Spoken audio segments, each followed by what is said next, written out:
آپ دیکھ رہے ہیں لرننگ سٹوریز، جہاں ہر کہانی میں چھپا ہے دل بدلنے والا سبق۔ رات کی ٹھنڈی خاموشی ابھی باقی تھی، فجر کا وقت تھا، باہر ہلکی دھند اور سرد ہوا چل رہی تھی، کھڑکی کے شیشے اوس سے ڈھکے ہوئے تھے۔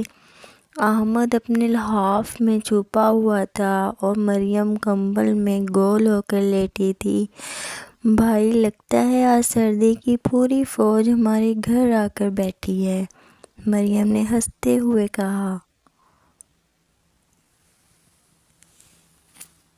اسی وقت امی کی پیاری آواز آئی، احمد، مریم، اٹھو بیٹا، فجر کا وقت ہو رہا ہے، اللہ کو سب سے پہلے یاد کرو گے تو دل مضبوط رہے گا۔ احمد نے سستی سے آنکھیں کھولی، امی، لیکن کمبل تو بہت آرام دہ ہے۔ امی مسکرا کر بولی، آ جاؤ بیٹا، گرم پانی رکھا ہے، وضو کرو گے تو دل ہلکا اور خوش ہو جائے گا۔ دونوں آہستہ آہستہ کمبل سے نکلے، ٹھنڈی ہوا چہرے سے ٹکرائی تو دونوں نے چیخ کے بعد قہقہہ لگا دیا۔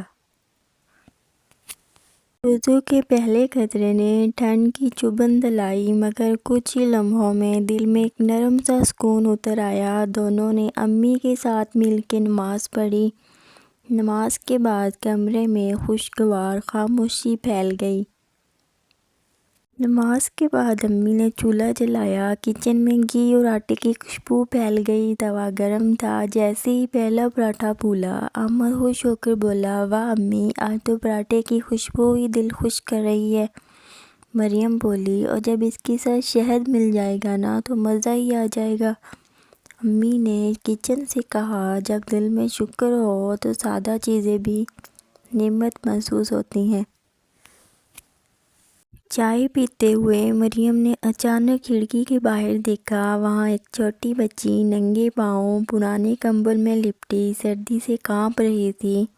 مریم بے چین ہو گئی، اس کی آنکھوں میں آنسو آ گئے۔ امی، دیکھیں، اس کے پاس تو سویٹر بھی نہیں۔ امی نے نرمی سے کہا، بیٹا، اللہ نے ہمیں دیا ہے، اس لیے ہمیں دوسروں کا خیال رکھنا چاہیے۔ چلو دیکھتے ہیں ہم اس کے لیے کیا نکال سکتے ہیں۔ احمد فوراً کھڑا ہوا، میں اپنی پرانی جیکٹ دوں گا۔ مریم نے کہا، اور میری گلابی شال بھی، وہ اسے بہت آرام دے گی۔ انہوں نے کپڑے طے کیے اور تھیلے میں رکھے۔ باہر نکلے تو ہوا مزید ٹھنڈی تھی، مگر دونوں کے دلوں میں خوشی محسوس ہو رہی تھی۔ راستے میں احمد نے کہا، مریم، لگتا ہے یہ تھیلا آج سب سے قیمتی چیز ہے ہمارے پاس۔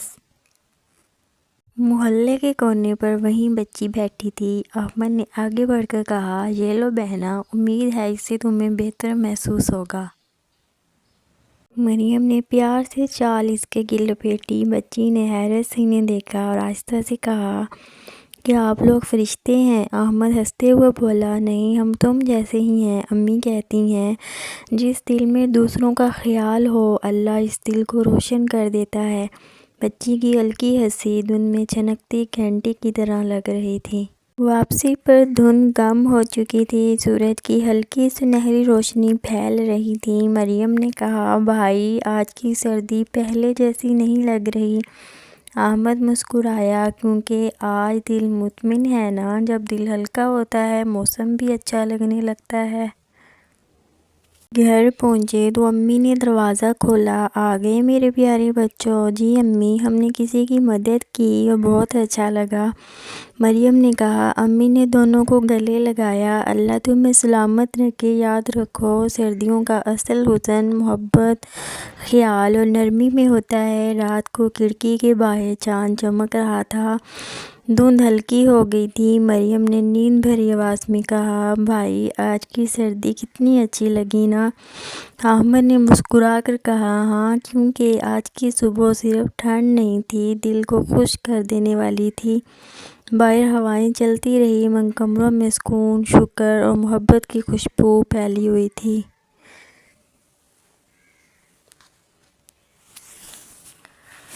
بچوں، یاد رکھو، انسان کی اصل خوبصورتی اس کے کپڑوں میں نہیں، اس کے دل میں ہوتی ہے۔ سردی ہو یا تکلیف، اگر ہم کسی ایک انسان کی مدد کر دیں تو دنیا تھوڑی سی بہتر ہو جاتی ہے۔ جو نیکی آج ہم کرتے ہیں وہ کل ہمارے لیے رحمت بن کر لوٹتی ہے، اس لیے ہمیشہ کوشش کرو تمہاری وجہ سے کسی کے چہرے پر مسکراہٹ آئے۔